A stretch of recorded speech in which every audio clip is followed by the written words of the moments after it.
지금 화엄경의 세계에 이제 푹 빠져서 지금 계속 지내고 계실 것 같은데, 지난 시간까지는 제가 알기로는 10주 10행까지 이렇게 올라오셨습니다. 야마천궁까지 아마 다 올라 계신 거예요, 지금.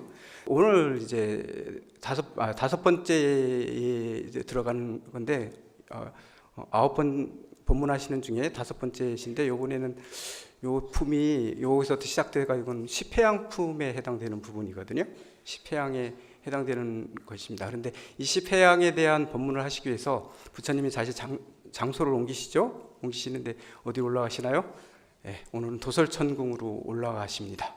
도설천궁 올라가시고, 도설천궁에 올라가신 다음에 이제 도설천궁 개참품에서는 이 부처님의 그 공덕, 그다음 부처님의 그 수승한 이런 것, 그 모습이라든가 부처님에 대해서 찬탄하는 이제 다음 오후 시간 때는 그 찬탄에 대한 얘기들, 부처님을 보살들이 찬탄하는 그런 내용들을 통해서 우리가 이제 부처님에 대해서 좀 더 존경심과 또 부처님에 대한 그 부처님의 세계에 한번 다시 더 접근하는 그런 시간이 될 겁니다. 오늘 오전 시간에는 승도설천궁이에요. 이게 도설천궁으로 부처님께서 올라가십니다. 올라가시는 과정을 드라마틱하게 이렇게 엮어놓은 게 바로 승도설천궁 품입니다. 도설천궁은 다 아시죠? 도설천궁은 지난 10행에서 올라갔던 야마천궁보다 한 단계 더 높은 하늘나라예요. 그러니까 한 단계 더 높은 단계입니다. 그래서 더 멀리 있죠. 그러니까 아마 10행보다 10회양이 그만큼 어떻다는 거예요? 수준이 더 높아졌다는 겁니다. 부처님의 닮아가는 과정에 그만큼 더 높아진 경계들을 오늘 얘기하고 있는 거기 때문에 이 부처님의 세계, 그리고 도설천궁이 어떻게 꾸며져 있는지 한번 같이 살펴보고 구경하는 시간, 이런 시간을 갖도록 하겠습니다. 처음에 시작하는 부분을 한번 제가 볼게요. 부처님 화엄경, 전 동국역경원에서 나온 한글 대장경을 참고로 하겠습니다. 해석본은요. 첫 구절을 한번 볼게요. 그때 부처님이 실력으로 시방 모든 세계의 낱낱 사천하 연부제에서 예래께서 보리수 아래 앉으셨음을 배웠으니 각각 보살이 부처님의 실력을 받들어 법을 연설하면서 자기가 항상 부처님을 대하였다고 생각하였다. 보면 세계, 이 수많은 세계, 삼천대천 세계가 있는데 그 중에 다 연부제들이 다 있거든요. 그곳마다 부처님께서 다 보리수 나무 아래에 다 앉아 계시다는 얘기예요. 지금 동시에 앉아 계시다는 얘기죠. 그 다음 구절까지 한번 같이 보시고 조금 얘기를 나눠볼게요. 그때 세존께서는 다시 실력으로 이 보리수 아래와 수미산 꼭대기와 야마천궁을 떠나지 않고서 도설타천으로 가시어 일체의 묘한 보배로 장엄한 궁전을 향하셨다. 부처님께서 지금 도설천궁에 올라가시는데 본래 처음에 앉아 계셨던 보리수 나무 아래, 그 다음에 뭐죠? 지난번에 올라갔던 수미산 꼭대기, 그 다음에 지난 10행에서 이야기했을 때 야마천궁도 올라오셨었어요.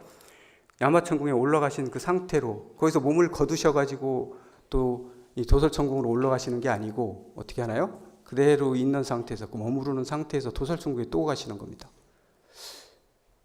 이게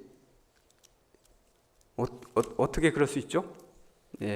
화엄경을 모를 때는, 화엄의 세계를 모를 때는 이게 이해가 잘 안 됐었죠. 저희 같은 경우도 그런 생각도 들었었던 적이 있었는데, 뭐냐면 부처님이, 우리나라만 해도 마찬가지예요. 부처님이 계신 곳이 보면 여기 해인사, 통도사에 계시잖아요. 해인사도 있고 송광사도 있고 전국 각 사찰에 다 부처님이 계세요.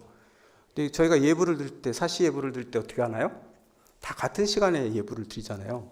그럼 부처님이 이 몸을 다 분신해 가지고 계신 건가? 아니면 부처님이 어느 한 곳에 계신 건가요? 만약에 통도사에 진짜 부처님이 계시다면 다른 데는 그냥 껍데기인가요? 그냥 부처님이 그냥 모습만 가 있는 건가요? 마음은 안 가 계시고?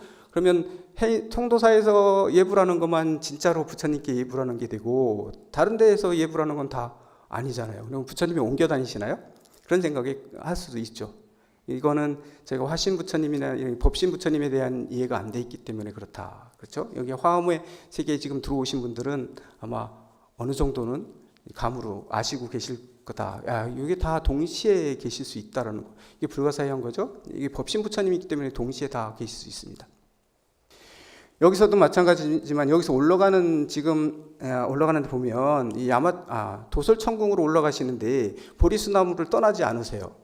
그죠? 그다음에 수미산 꼭대기도 벗어나지 않으세요. 거기 그대로 계세요. 야마천궁도 올라가셨는데 거기 내려오신 적이 없어요. 그대로 거기 머무르시면서 어디로 올라가시나요? 도솔천궁에 그대로 올라가시는 거거든요. 어떻게 이게 가능한가?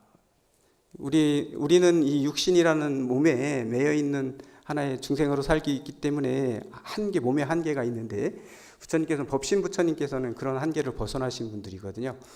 지금 천장에 보면 빛이 불빛이 비치고 있잖아요. 이 마이크를 통해서는 지금 저희가 소리가 지금 나가고 있어요.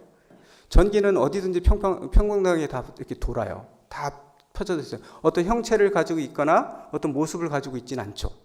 이게 전기가 뜨겁다거나 어떤 빛을 낸다거나 이런 것도 아니에요. 어떤 그런 형체도 가지고 있지 않아요. 다만 돌다가 어떻게 되죠?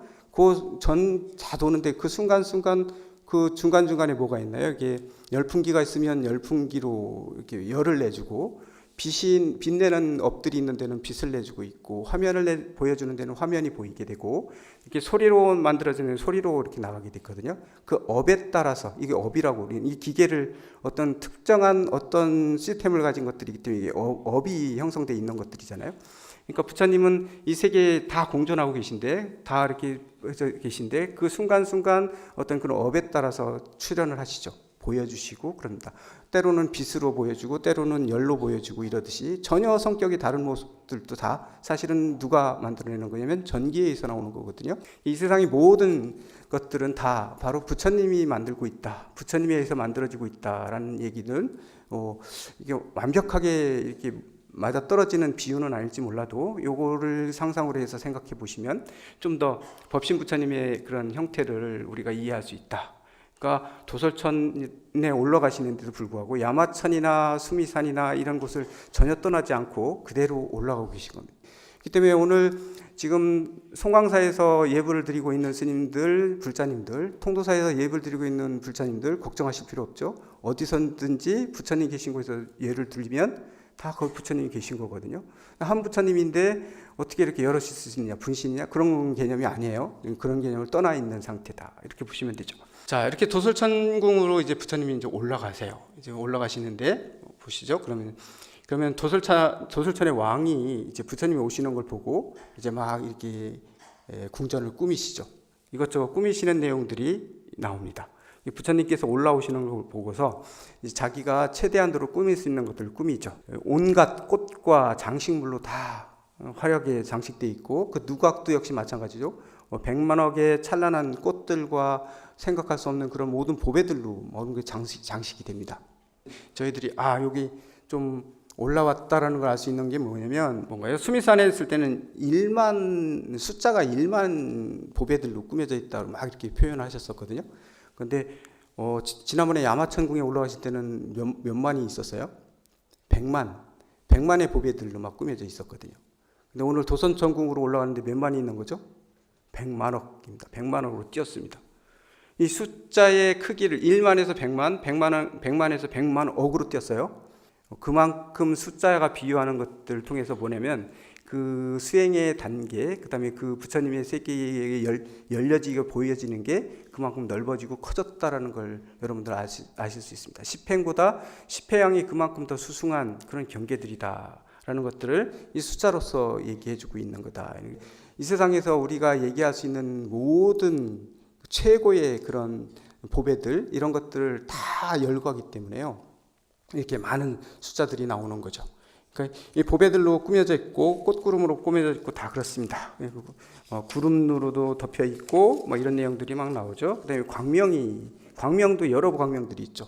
가지가지의 광명으로 이 부처님이 설법하시러 오시는 이 도솔천궁을 장엄하고 있어요. 사자주 주변을 온갖 것으로 다 장엄하고 계신 이런 내용들이 나오죠. 그다음에 음악으로도 장엄되는 모습들이 나오고요.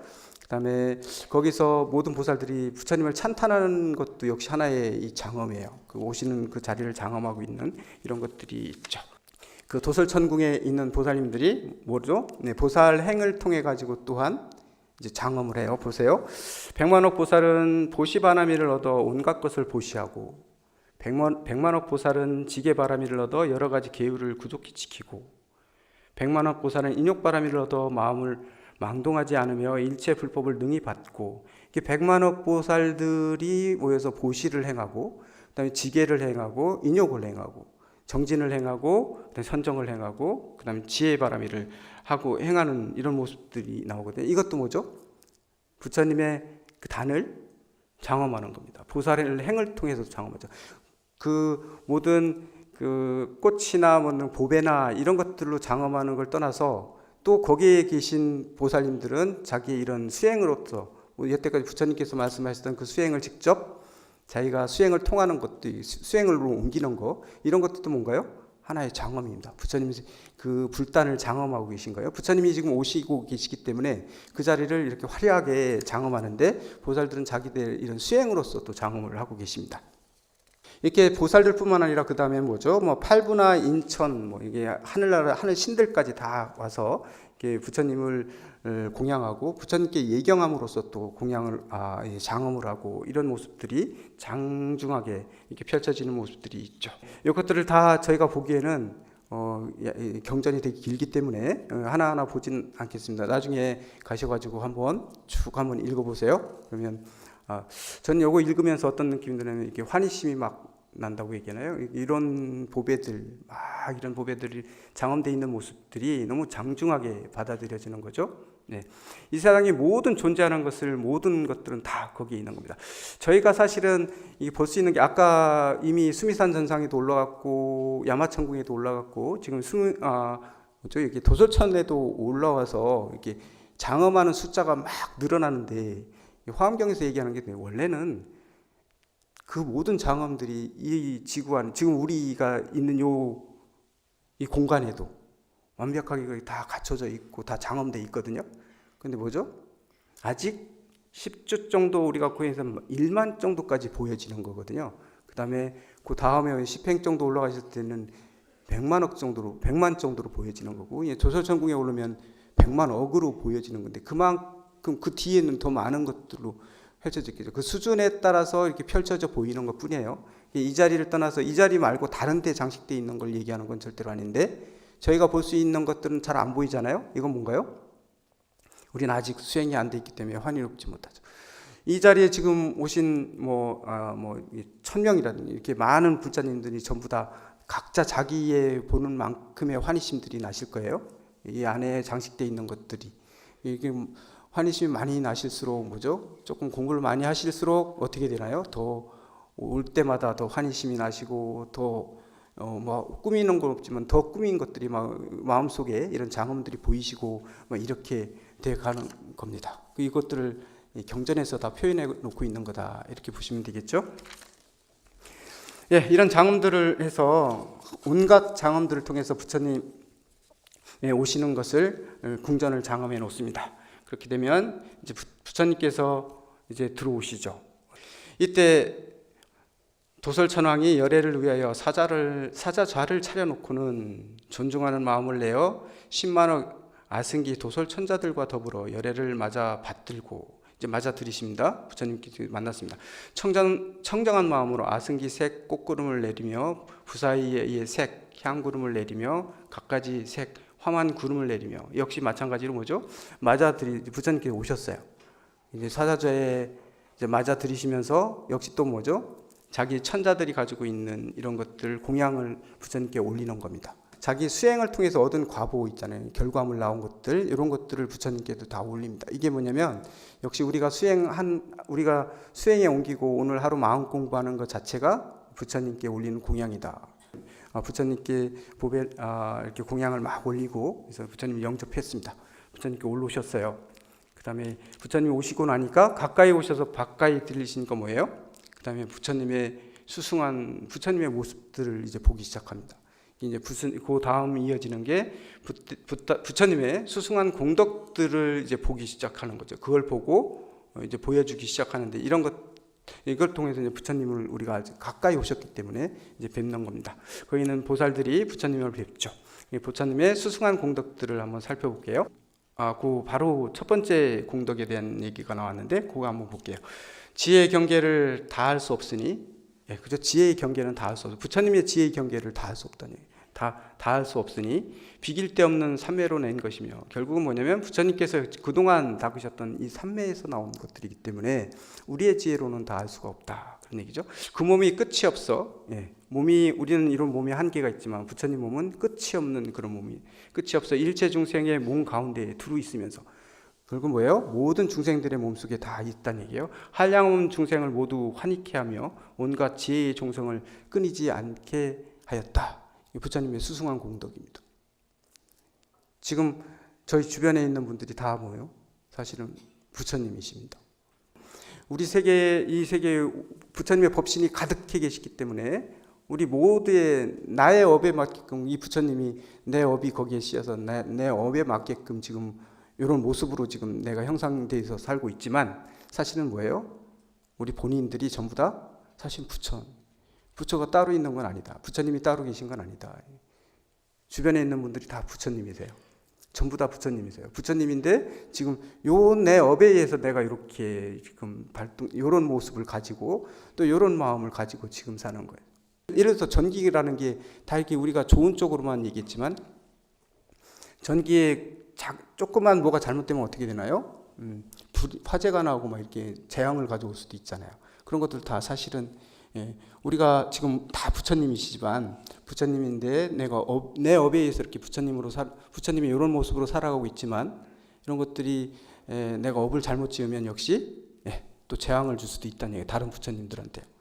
하지만 그렇기 때문에 뭔가요? 내가 조금 아직 부족하고 내가 욕심도 많고 이 욕심 수행을 통해서 조금씩 버려야지 하는 마음들을 가지고 겠는데도 잘 안 되고 이렇다 해서 의기소침해질 필요는 전혀 없는 일이다. 이것들은 내가 밝히면 충분히 밝힐 수 있는 것들. 나는 부처기 때문에, 여러분 다 부처님이시기 때문에 아주 자신감 있게, 지금 내가 좀 부족하다 할 때도 이게 부족한 게 아니거든요. 나의 업에 의해서 내가 닦진 않아서 거의 안 보일 뿐이지, 사실은 내 속에 완벽한 부처님이 다 갖춰지고 계신 거잖아요. 있는데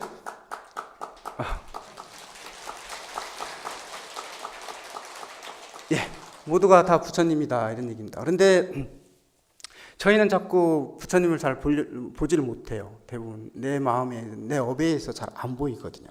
왜냐면 탐진치가 있기는, 나를 아끼는 이기적인 마음들이 어쩔 수 없이 우리 이 몸을 가지고 있는 그런 것들 작동하거든요. 그다음에 이런 것들이 뭐냐면 상대를 볼 때 자꾸 상대를 부처님으로 안 봐지게 되죠. 자꾸 단점만 보게 되는 경향이 되게 많죠. 결국 상대한테 내가 화를 낸다는 거 있잖아요. 누구한테 화가 자꾸 일어난다고 할 때는 그건 뭔가요? 상대한테 내가 바라는 게 있는 거거든요. 이 상대한테 바라는 게 있는 것뿐만 아니라 나 나름대로 뭐죠? 이렇게 해야 된다는 기준들이 있어요. 우리가 살다 보면. 근데 상대가 그렇게 하지 않으면 화가 나는 거죠. 그 사람의 상황, 그 사람의 상태 다 틀리거든요. 서로 자기의 기준에 의해서 남을 바라보니까 화가 나고 막 이런 것들이거든요. 보면 그래서 옆에 있는 부처님들을 삼아 보지 못하고 지나는 경우가 됩니다. 저 사람이 무슨 부처님이야? 절대로 아니야. 뭐 이렇게 얘기하는데, 자세히 들여다보면 지금 못된 짓 하고 내 마음에 안 드는 구석들도 많다고 하더라도 자세히 들여다보면 부처님이 언뜻 보이실 거예요. 부처님들이 그 마음 공부를 더 하시다 보면 쉽게 더 보일 거고요. 여기도 보시면 그랬잖아요. 그 몸을 끝이 없어 일체 중생의 몸 가운데 두루에 있으면서 한량없는 중생을 모두 환희하게 하며, 그 중생을 떠나서 따로 부처님이 존재하고 있지 않다는 얘기예요.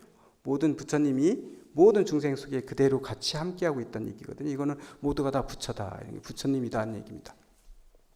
우리가 이렇게 만나는 거 있잖아요. 뭐 저희 송광사에 가서도 학인 스님들 만나지만 이렇게 만난 게 때로는 그래요. 이렇게 만나보면 제 마음에 안 들고 제 마음에 모자라면 많은 분들도 있으시잖아요. 그렇지만 그렇게 만난 것 자체가 뭐죠? 다 부처님들이신데 아직 닦이지 않아서 그런 건데, 그걸 이해 못하고 자꾸 추궁하고 이러면 안 되거든요. 쉽게 바뀌지는 않더라고요. 왜냐하면 우리가 업을 가지고 있는 것들이 그렇게 쉽게 바뀌는 건 아니거든요.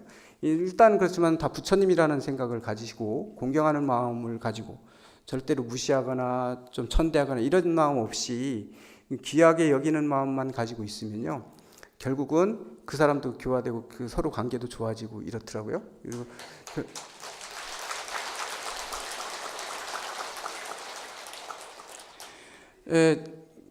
저는 항상 그런 생각을 해요. 출가해가지고 되게 행복해 보이나요?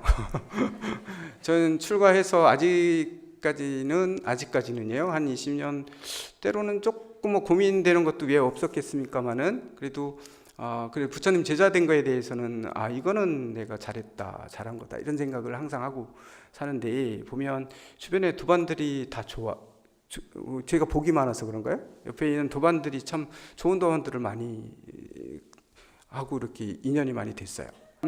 제가 항림에 좀 오래 있었는데요. 그때 보면 이게 뭐 그쪽 화장실이 해우소라는 게 사실은 공용으로 쓰잖아요.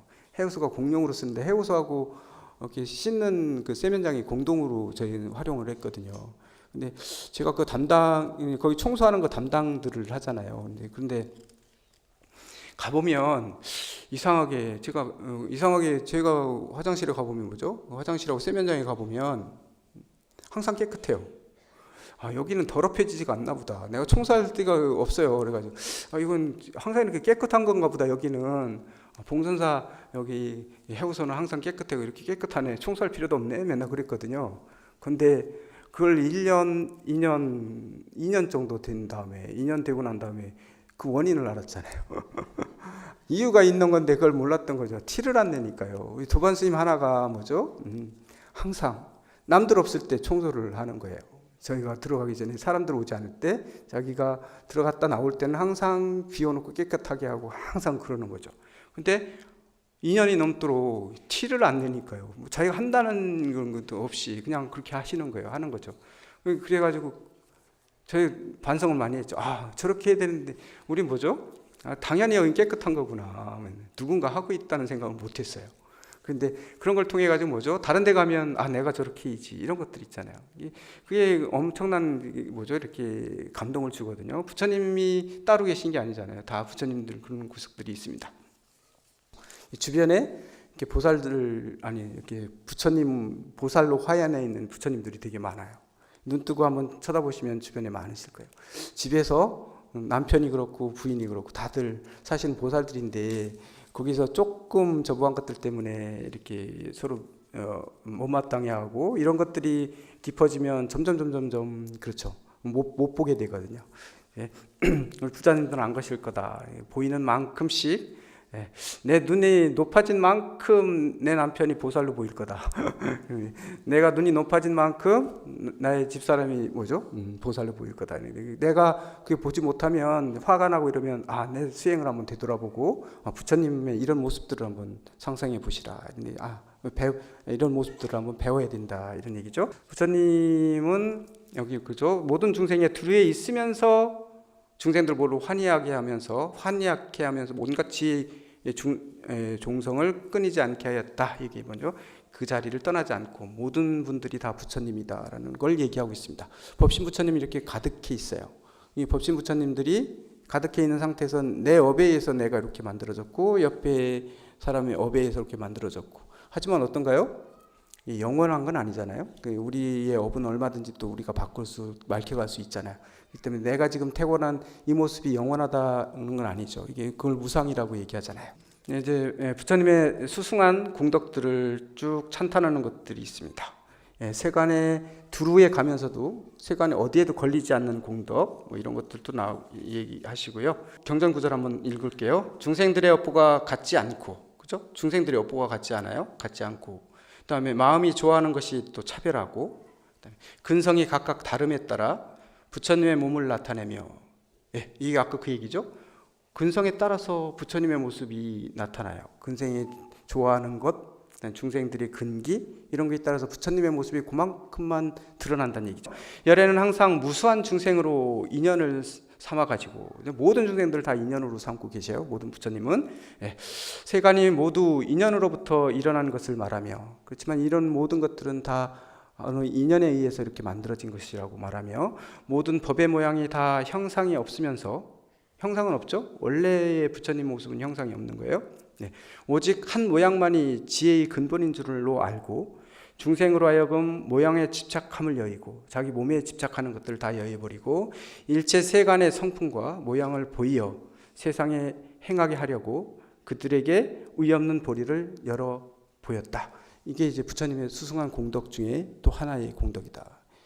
각 근기에 따라서 각 중생 하나도 버리지 않으시고 그 중생에 따라서 그 근기에 맞게끔 부처님께서는 이런 것들을 다 보여서 그들로 하여금 집착심 버리게 만들어준 이런 것들을 하고 계신 분이 또 부처님의 수승한 공덕에 또 들어가신다. 이렇게 얘기를 하고 있네요.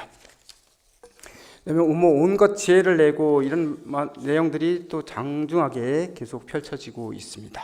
그다음에 드디어 이제 부처님께서 그죠. 몸에서는 부처님의 광명을 또 막 내십니다. 온 몸에서 광명을 뿜으시기도 하고 이런 모습들, 수승한 모습들입니다. 그리고 요 부처님의 수승한 공덕 중에 또 이제 마지막으로 한번 더 얘기해 드릴 건 요런 얘기가 나오네요. 중생들을 이익케 한다. 아래로는요, 어떤 중생에 따라서 보면 그 대자비심이 계시기 때문에 이 모든 것들을 장엄해서 모든 중생들로 하여금 어떻게 해요? 그 중생들이 이로움을 얻게끔 또 다 베푸시는 공덕이 있으시고, 그다음에 의로는 어떻게 하실까요? 상구보리 하와중생 얘기 나오는 거잖아요. 당연히 의로는 부처님의 이 도를 넓히는 작용들을 또 하십니다. 이런 공덕들을 부처님께서 가지고 계시다 이런 얘기합니다. 이렇게 부처님께서 오셨어요. 영접을 했습니다. 영접을 하면서 부처님의 수승한 공덕들을 다 봤어요. 거기 있는 대중들이 전부 다 도솔천궁 왕도 천왕도 같이 봤죠. 부처님도 했고 이런 수승한 모습을 가까이 보니까 이런 수승한 모습들을 다 부처님께서 가지고 계신 거예요. 보시니까 당연히 어떻게 하겠어요? 부처님께 당연히 머물러 달라고 말씀드리겠죠. 그 다음에는 부처님을 여기 계시기를 청하는 겁니다. 청하는 부분이죠. 이거 한번 볼게요. 이때 도솔차 천왕이 열애를 받들어 이러한 공양거리를 마련하고 백천억 나유타 아승기 도솔타 천자들과 더불어 부처님을 향하여 합장하고 부처님께 여쭈었다. 잘 오시나이다 세존이시여, 잘 오시나이다 세존이시여, 잘 오시나이다 열애 응공 정등각이시여, 저희를 가엾이 여기사 이 궁전에 계시옵소서. 부처님께 여기에 계시라고 이렇게 청을 드리는 부분이죠. 부처님께서 당연히 지금 법문하러 오셨는데 돌아가시지는 않으시겠죠? 부처님께서는 도솔천왕의 청을 받아들여서 이제 받아들이시는 부분이 그 뒤에 이어지는 거죠. 부처님께 청한 공덕 수승하다 이런 얘기도 하네요. 부처님께 청법하는 건 그런 공덕이 되게 크다 이런 얘기 하잖아요. 도솔천 왕이 지금 부처님께 자리에 계시기를 청했죠. 그렇기 때문에 당연히 권청을 드린 공덕이 있을 거예요. 그 뒷부분에는 바로 도솔천 왕이 이익을 얻는 부분에 대한 얘기가 나옵니다. 부처님께 권청했을 때 도솔천 왕이 어떤 이득을 얻었는지 같이 한번 볼게요. 때 도솔천 궁의 풍류와 노래와 찬탄함이 치성하여 쉬지 아니하며 부처님의 실력으로서 도솔천 왕의 마음이 동요하지 않으며 음악이 막 펼쳐지는데 도솔천 왕은 이제 더 이상 마음이 동요가 없어요.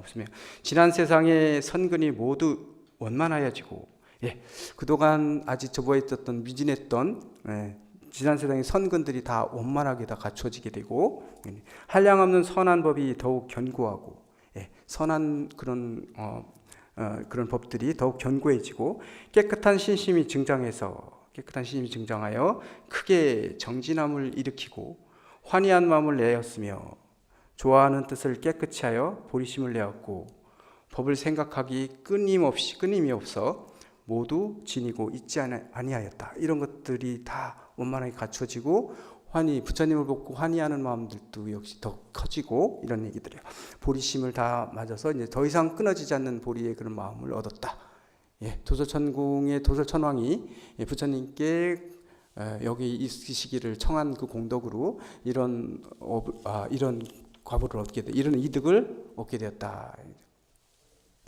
보면 금강경에는 수보리존자가 얘기할 때도 마찬가지고, 수보리존자가 아직 근기가 낮아서 부처님께 여쭙는 게 아니죠.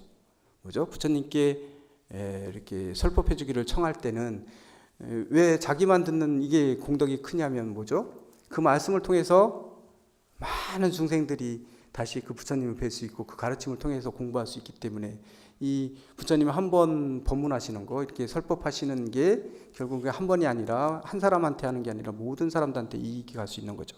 그렇기 때문에 이렇게 부처님으로 하여금 설법해 주시기를 청하는 이 공덕은 사실 수승하고 이렇게 크다. 그래서 그 공덕 또한, 이득 또한 어마어마하게 크다, 이렇게 얘기하는 겁니다. 우리가 사실은 누구에게 이게 법을 청한다는 게요, 있으면 보면 저희도 마찬가지인데, 이렇게 누구를 좀 이렇게 밑으로 보거나 이렇게 상대를 부처님으로 보지 않고 약간 하면 절대로 뭐죠?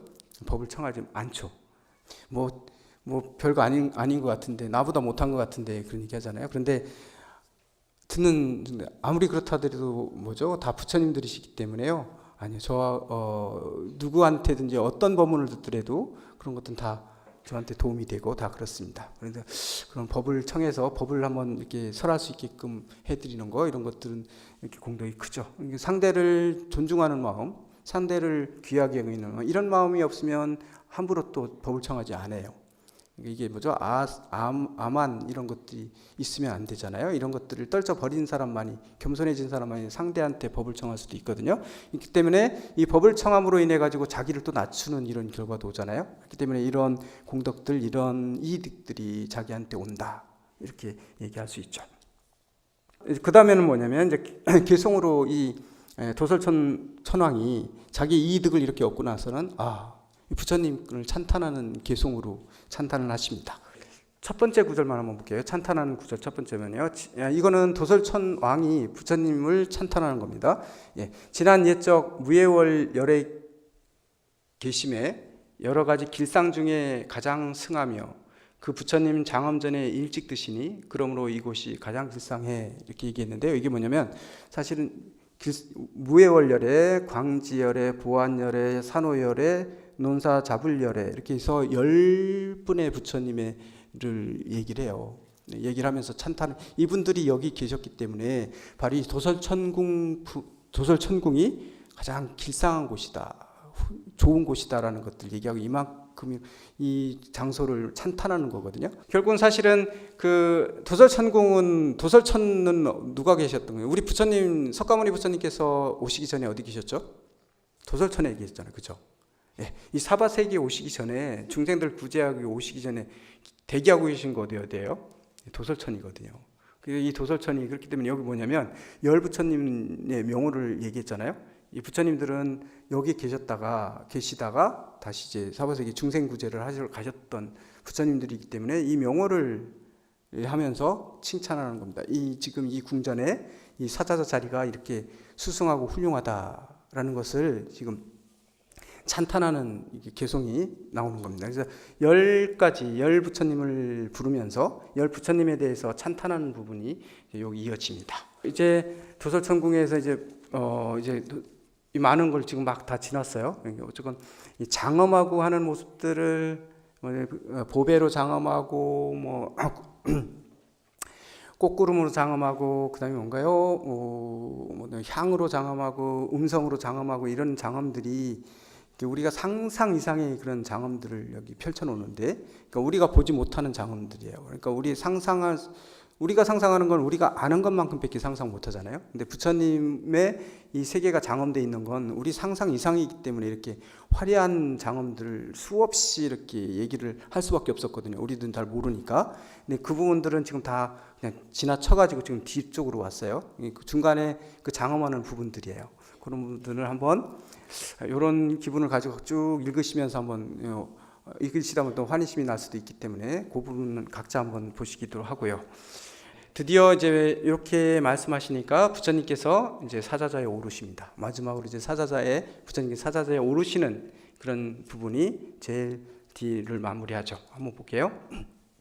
그때 세존이 일체 만이보 장엄전에 만이보장 사자자에서 결과부자 하시니 법신이 청정하고 묘한 작용이 자제하사 삼세의 부처님들과 경계가 같으시며 온갖 지혜에 머무사 일체 부처님과 더불어 한 성품에 같이 들었으며 부처님 눈이 밝으사 일체 법을 보시되 장애가 없으며 큰 위력이 있어 법계에 논이시어 쉬지 않으시며 큰 신통을 갖추시고 교화할 중생이 있는 데는 모두 나아가시며 모든 부처님의 걸림없는 장엄으로 몸을 장엄하고 시기를 잘 아시며 대중에게 법을 말씀하셨다.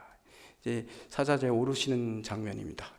여기 보면 여기서도 그렇게 하잖아요. 모든 일체 만이보 장엄전이에요. 장엄전에 부처님께서 동시에 앉으신 거예요. 사실은 한 분인데, 그죠? 네. 온 세계에 다 만이보장이 있잖아요. 온 세계에 다 있는데 그 만이보장에 부처님께서 사자자 결과부자하고 앉으셨는데 한 장소에만 앉으신 게 아니라 다른 도솔천에 있는 것 전부 다 동시에 앉으셨다는 얘기예요. 그러니까 지금 도솔천에 부처님이 가셨기 때문에 다른 데는 없는 게 아니시다는 얘기죠. 이 법신불전 얘기이기 때문에요. 그 자리에 있으면서 다 그렇게 앉으셨다. 그런데 그 부처님들이 보면 삼세 부처님과 모든 부처님들이 뭐가 똑같아요? 그 경계가 다 같으셨다. 이런 게 뭐냐면 모든 언이 송광사에 있고 저기 조계사에 있고 뭐 어디요 통도사에 계시고 또 해인사에 계시고 어디 계신 부처님들이 차등이 있는 부처님이 하나도 없이 전부 다 그 경계가 다 같으신 분들이 앉아 계신 거거든요. 그렇기 때문에 그런 얘기를 하고 있는 겁니다. 여기서 부처님이 이렇게 앉으셨다. 이렇게 해서 지금 부처님께서 이 사자자에 지금 오르시는 부분까지가 이 승도솔천궁 품이에요. 그 가시는 그 과정이 어마어마한 장엄들이 막 펼쳐져 있고, 그다음에 그 부처님이 또 주변에서 올리는 그 장엄들, 수행이나 이런 걸 통해서 막 장엄 들이시고 하는 것, 이런 것들이 또 무궁무진하게 그렇게 있잖아요. 그래서 드디어 부처님께서 이제 드디어 뭡니까? 사자자에 오르십니다. 오르셔서 앉는 부분까지 오늘 오전 시간에 여기까지 했습니다. 다시 한번 정리해 보게 되면 화엄경이 7처에서 7군데에서 9번에 거쳐서 법문을 하시는 거잖아요. 저희가 지금은 그 중에 9번 중에서 5번째예요. 그죠? 5번째에 십회양품에 이제 들어가는 부분들을 지금 보고 있는 이렇게 한데, 결국은 뭐 오해 들으실 분도 있을지 모르니까 결국은 뭐냐면 이것들이 이 회양의 공덕이 얼마나 큰 것인가, 회양은 왜 꼭 실천하는 중간에 이게 있어야 되는가, 뭐 수행이나 이런 우리 지혜가 높아진 다음에 이 회양이 왜 이렇게 회양이라는 게 왜 중요한가에 대한 내용들, 그리고 그 공덕이 이렇게 크기 때문에 그런 것이다라는 것들을 느낄 수 있는 그런 것들을, 그런 가르침을 주시는 품이 이제 제 5회 세 품에서 그런 얘기들을 하고 있는 내용들이거든요. 지금 부처님의 모습이라든가 부처님의 그 장엄한 모습들을 생각하시면서도 내가 조금 아직은 미진하지만, 아직은 거기까지 부처님하고 내가 똑같아지진 못했지만, 아직은 내가 그러니까 결국 뭐냐면 내가 부처님이 아직 안 됐으니까 나는 아직 멀었어, 이게 아니라 내가 아직은 부처님하고 똑같지는 않지만 내가 조금 부처님 법을 좀 아는 만큼은 남들한테 이렇게 회양하면 그 배가 더 커진다, 뭐 이런 얘기들을 하고 있는 거기 때문에 이 신행 생활로 분명히 옮길 수 있는 그런 내용들이다.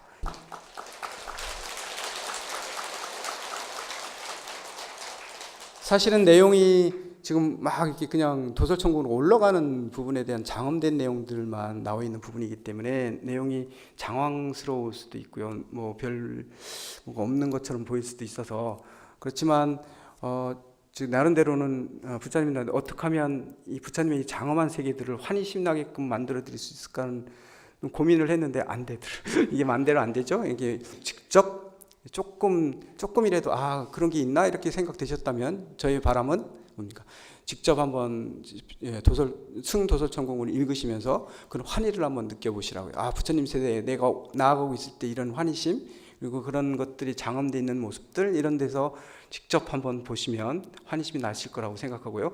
제가 얘기에 전달할 수 있는 건 없는 것 같고요. 직접 한번 경전을 한번 읽어보세요. 오늘 가서 읽어보시든 한글로 되어 있는 것도 많으니까 이렇게 보시면서 직접 한번 그런 환심을 한번 느껴보시기 바라면서 예, 이따 저따가 점심 공양하시고 오후에 다시 뵙도록 하겠습니다. 예. 나무 영산불멸 학소사